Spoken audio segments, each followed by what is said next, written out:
Baik, Pak. Material saya sudah terlihat ya, Pak ya? Oh iya, sudah.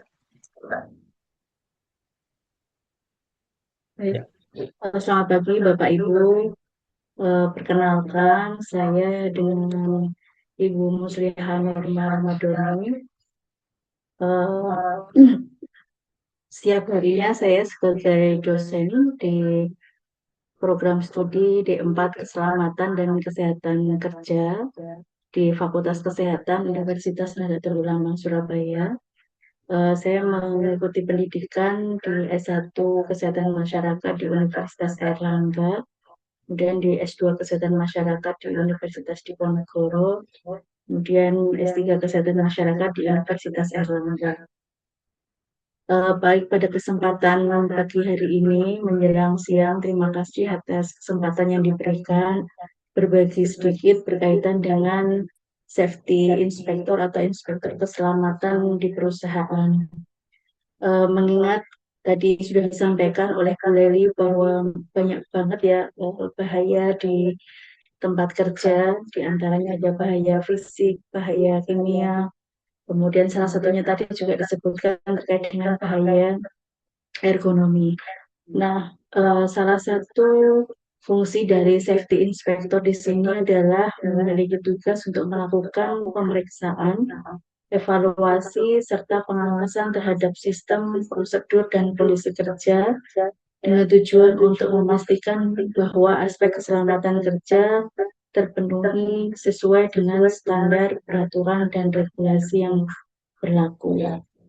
Nah, karena di Indonesia adalah negara hukum, banyak sekali kita ketahui bahwa aspek-aspek K3 itu diatur secara hukum dan setiap perusahaan telah disosialisasikan oleh Dinas Tenaga Kerja atau Dinas Ketenagakerjaan di wilayah setempat ya. Mereka sering melakukan semacam pengawasan kepada perusahaan, memberikan edukasi, memberikan informasi, juga mensosialisasikan berkaitan dengan regulasi-regulasi atau peraturan-peraturan yang mesti dilakukan atau diterapkan atau diikuti oleh perusahaan.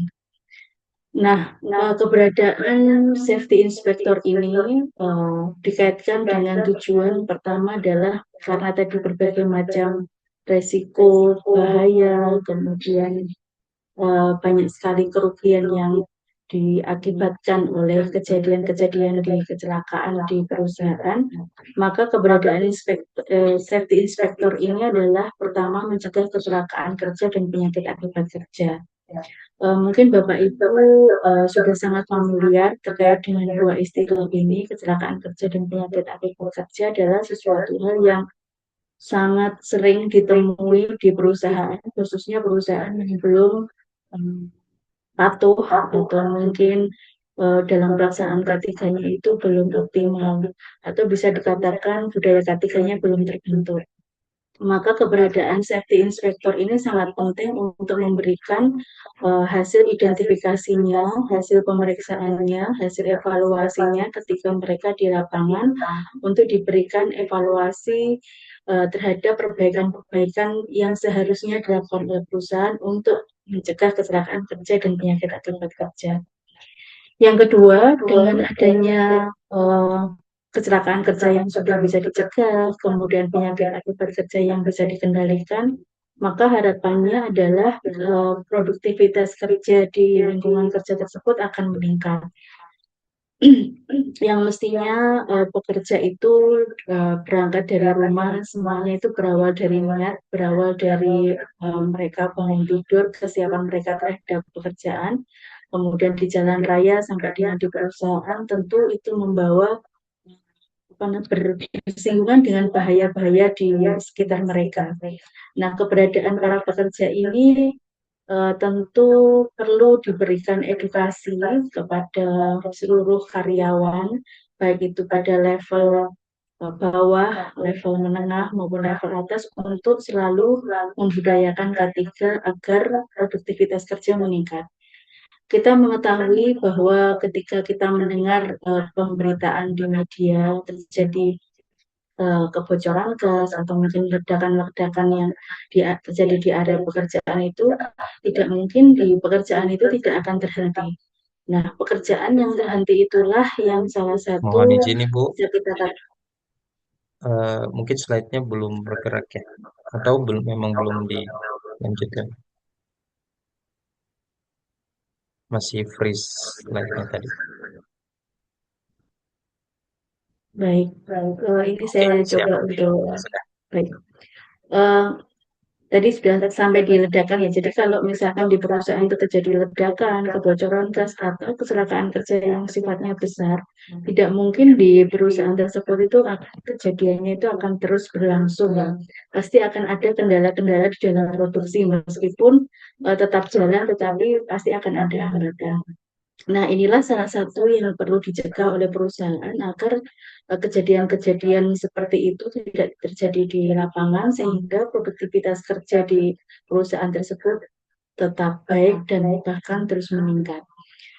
Yang ketiga adalah menunjukkan budaya ketiga di lingkungan kerja. Eh, Setiap pekerja pasti memiliki pengetahuan dan pemahaman yang beragam untuk terkait dengan eh, pelaksanaan atau implementasi K3.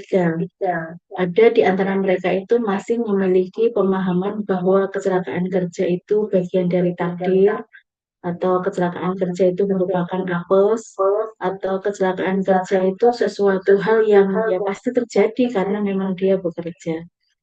Tetapi mindset mereka itu belum terbentuk karena mungkin saja di perusahaan tersebut belum berjalan program K3 atau mungkin perusahaan tersebut belum memiliki komitmen K3 yang kuat. Nah, dengan adanya safety inspector ini, harapannya mereka memiliki tugas-tugas diantaranya adalah salah satunya untuk mengingatkan terhadap pekerja-pekerja yang lalai. Pekerja-pekerja yang mungkin kurang mengetahui terkait dengan budaya K3 yang dia itu mestinya terancam dari bahaya-bahaya yang ada di sekitar mereka. Untuk itu, dengan adanya safety inspector, harapannya adalah kegiatan inspeksi-inspeksi yang mereka lakukan itu pelan-pelan akan menumbuhkan budaya ketika di lingkungan perusahaan. Yang keempat, karena tadi perusahaan itu bisa terjadi kecelakaan kerja dan penyakit akibat kerja, tentu akan ada kerugian-kerugian material. Bahkan ada sanksi hukum karena melanggar peraturan hukum. Nah, harapannya dengan keberadaan safety inspector ini mereka akan mengkaji betul-betul bagaimana peraturan-peraturan itu diterapkan di perusahaan, apa saja yang perlu dilakukan oleh safety inspector supaya perusahaan tadi itu tidak terjadi kecelakaan kerja atau mungkin bisa minim sekali kecelakaan kerja atau bahkan bisa dikendalikan kecelakaan kerja tersebut agar tidak terjadi kerugian material maupun sanksi hukum. Yang kelima adalah menyusun dokumentasi untuk kebutuhan manajemen maupun instansi untuk pengawasan. Nah, ruang lingkup dari safety inspector sendiri adalah yang pertama pemeriksaan dan audit K3. Nah, pemeriksaan ini banyak sekali yang dilakukan di area perusahaan. Biasanya akan dilengkapi dengan checklist, inspeksi, kemudian melihat dari kesiapan para pekerja dalam penggunaan alat pelindung diri, kemudian juga bagaimana para pekerja itu menerapkan atau menggunakan SOP dengan tepat. Selanjutnya adalah untuk kepatuhan regulasi. Kita sama-sama tahu bahwa banyak sekali peraturan K3 yang diterapkan di Indonesia, di mana itu memang sangat mengikat kepada perusahaan. Nah, perusahaan yang telah membuka lapangan pekerjaan ini diharapkan tetap melindungi para pekerjanya dan tidak menimbulkan kerugian-kerugian yang bisa menimbulkan kerugian bagi para pekerja, bahkan kerugian-kerugian yang dialami oleh perusahaan itu sendiri. Nah, kita mengetahui juga di era saat ini banyak sekali perusahaan-perusahaan yang mengalami kerugian akibat kecelakaan kerja karena memang dia harus memberikan pengobatan-pengobatan kepada para pekerja yang itu mungkin tidak diperkirakan sebelumnya. Yang ketiga adalah investigasi kecelakaan kerja, bahwa ada masih paradigma di perusahaan itu memiliki bahwa kecelakaan kerja itu bagian dari takdir. Tetapi sesungguhnya kecelakaan kerja itu bisa kita identifikasi, bisa kita cari datanya, faktor penyebabnya, dan bisa kita jadikan lesson learned untuk perbaikan-perbaikan di masa yang akan datang. Dan investigasi kecelakaan kerja ini sangat penting ketika pekerja itu bekerja dalam shift. Nah, biasanya yang menjadi kesulitan di perusahaan itu eh, para pekerja yang bekerja di shift 1, misalnya terjadi kecelakaan kerja, itu tidak di-share kepada para pekerja di shift yang kedua, sehingga pemahamannya ini masih sangat kurang begitu ya. Kemudian dari investigasi kecelakaan kerja itu seringkali faktor penyebabnya itu apa itu tidak disampaikan. Jadi hanya eh, sisi investigasi kecelakaan kerja dicatat disampaikan kepada pimpinan, tetapi seringkali masih ada missing informasi pada para pekerja yang mestinya mereka mendapatkan feedback dari hasil investigasi kecelakaan kerja. Kemudian safety inspector juga sebagai tim edukasi dan juga pembinaan. Jadi karena safety inspector ini dia akan melakukan inspeksi, biasanya ada harian, mingguan, kemudian bulanan, dan juga inspeksi-inspeksi yang sifatnya mendadak. Disitulah mereka akan berkoordinasi, bertemu, dan bersosialisasi kepada para pekerja, dekat dengan para pekerja, dan disitulah salah satunya mereka itu bisa bertemu dengan para pekerja, bahkan memberikan pembinaan secara langsung. Atau jika memang perusahaan tersebut sudah memiliki budaya K3 yang baik, maka akan memiliki catatan rapor bagi para pekerja. Jadi karena budaya K3 di perusahaan itu sudah terbentuk, sekelilingnya sudah mulai peduli dan bisa melaporkan kejadian-kejadian yang tidak diinginkan atau mungkin bisa mengganggu para pekerja. Sehingga para pekerja tadi akan dipanggil oleh tim HSE untuk diberikan edukasi dan juga pembinaan. Nah, edukasi ini juga bisa menyaring informasi dari perusahaan, dari para pekerja, di mana kebutuhan-kebutuhan informasi atau pemahaman apa yang kurang itu bisa disajikan. Contoh misalkan terkait dengan kesehatan mental. Mungkin di antara para pekerja itu mereka memahaminya adalah beban kerja yang besar, kemudian sumpek, jenuh, dan sebagainya itu. Tetapi kadang-kala perlu diberikan pemahaman juga bahwa eh, itu merupakan bagian dari kesehatan mental, sehingga para safety inspector ini bisa memberikan informasi kepada tim HSE sebagai bagian dari program kerja yang harus dilakukan. Dalam hal ini adalah memberikan edukasi kepada para pekerja berkaitan dengan kesehatan mental. Ruang lingkup selanjutnya adalah berkaitan dengan dokumentasi dan pelaporan, kemudian hasil inspeksi audit dan investigasi kecelakaan kerja, dan kolaborasi dengan manajemen maupun dengan para pekerja. Nah, komponen dan tahapan dalam inspeksi ketiga adalah pertama menentukan area, peralatan, frekuensi inspeksi, serta menunjuk tim inspeksi yang kompeten. Nah, dalam hal ini biasanya akan dirincikan siapa yang akan bertugas pada shift 1 maupun shift 2 dan apa saja yang dibutuhkan, karena mengingat setiap perusahaan itu memiliki luas area pekerjaan yang berbeda-beda. Nah, disinilah pentingnya perencanaan, karena kalau misalkan para petugas inspektor ini tadi tidak melakukan inspeksi ke perusahaan, dia tidak mendapatkan input informasi apa saja yang terjadi hambatan-hambatan di lapangan. Yang kedua adalah persiapan, di mana kesiapan ini perlu mencatat informasi-informasi yang ditemukan oleh para inspektor di lapangan itu. Di antaranya adalah menyiapkan checklist inspeksi, kemudian alat pelindung diri, dan dokumen pendukung. Kemudian yang ketiga, dokumen pendukung ini biasanya berkaitan dengan dokumentasi juga, karena kadangkala ketika pelaporan di pimpinan itu membutuhkan bukti atau informasi yang valid untuk bisa diterima. Yang ketiga adalah pelaksanaan, yaitu melakukan pemeriksaan fisik di lapangan, wawancara dengan pekerja, dan pengamatan prosedur kerja. Nah, di fase inilah para safety inspector ini bisa menerima informasi sebanyak mungkin di lapangan. Kadangkala perusahaan ini sangat baik membuat peraturan-peraturan, SOP maupun kebijakan terkait dengan K3, akan tetapi kadangkala di lapangan itu kondisinya berbeda. Ada beberapa hal yang perlu diberikan informasi dari kondisi lapangan ini untuk disampaikan langsung kepada safety inspector ini agar ketemu gap yang terjadi di lapangan sehingga itu bisa menjadikan perbaikan-perbaikan kepada manajemen. Yang keempat adalah pelaporan, di mana pada kegiatan pelaporan ini adalah mendokumentasikan hasil temuan, baik kondisi tidak aman maupun tindakan tidak aman, dan melaporkannya kepada manajemen. Selanjutnya adalah ketika sudah dilaksanakan, dilaporkan, harapannya segala sesuatu yang jadi temuan, baik itu temuan positif maupun temuan negatif ini, khususnya pada temuan negatif itu bisa ditindaklanjuti untuk perbaikan-perbaikan ke depan. Di mana pada kegiatan ini kita akan memastikan perbaikan dilakukan terhadap temuan bahaya dan itu memantau efektivitas tindakan tersebut. Nah, salah satu contohnya adalah berkaitan dengan kepemilikan APD, alat pelindung diri.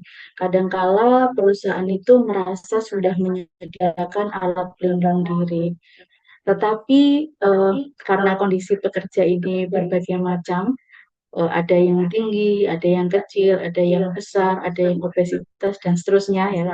Kadangkala di lapangan itu ditemukan pekerja-pekerja yang enggan atau kurang taat untuk memakai APD.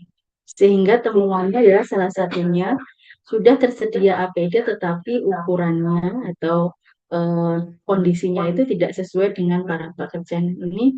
Kadangkala tidak tersampaikan kepada para pimpinan, mereka melakukan pengadaan barang itu secara umum tanpa memperhatikan ukuran, dimensi, atau kebutuhan karyawan. Dengan melihat mungkin ukurannya atau kesesuaian dengan para pekerja.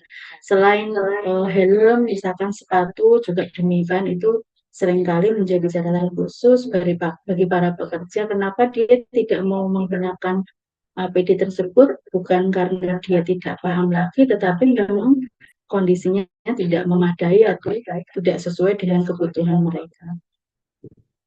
Nah, siapa yang boleh melakukan safety inspector atau sebagai inspektur keselamatan adalah orang-orang yang memiliki sertifikasi dan kompetensi sesuai standar K3 agar mendapatkan pemeriksaan hasil yang akurat. Nah, tentu safety inspector ini tidak bisa dilaksanakan sendiri. Mereka bekerja dengan tim sesuai dengan keilmuan dan pengalaman yang didapatkan, atau jika memang harus didukung dengan sertifikasi K3 itu akan lebih baik. Kemudian kapan dilaksanakan inspeksi adalah pertama bisa dilakukan inspeksi harian maupun mingguan, karena dengan inspeksi harian ini adalah memastikan bahwa kondisi setiap harinya itu dalam kondisi aman. Nah, perlu diketahui bahwa inspeksi harian ini jika memang pekerjaan dilakukan dalam 2 shift, lebih dari 1 shift saja, artinya tidak hanya pada shift pertama saja, tetapi juga shift kedua dan juga shift 3, karena memang berbeda. Nah, kadangkala kita tidak memiliki data atau kurang itu kenapa terjadi pada pagi hari, sore hari, para pekerja itu lupa atau mungkin tidak mencatat kenapa temuan-temuan di lapangan seperti itu. Nah, itulah bisa menjadi temuan para pekerja untuk dilakukan perbaikan ke depan. Nah, kenapa itu pengawasan itu tidak hanya dilakukan hanya pagi hari saja, tetapi juga pada shift berikutnya. serta juga dilakukan pada inspeksi-inspeksi khusus. Ya, ketika terjadi insiden atau kecelakaan kerja yang menyebabkan adanya kerusakan atau pemasangan alat baru dan perubahan prosedur kerja. Selanjutnya, dari hasil inspeksi tadi, perlu dilakukan pelaporan hasil inspeksi diantaranya kepada manajemen, kemudian supervisor, atau kemudian safety coordinator, atau pada petugas HSE yang lainnya yang memungkinkan di situ dilakukan pengambilan keputusan. Karena sebagai tim safety inspector itu ibaratnya dia sebagai pengumpul data tidak bisa langsung juga mengambil keputusan karena memerlukan dukungan dari tim lainnya, di antaranya adalah para pimpinan tersebut, sehingga perbaikan-perbaikan yang dibutuhkan di dalam perbaikan di lapangan itu bisa terlaksana.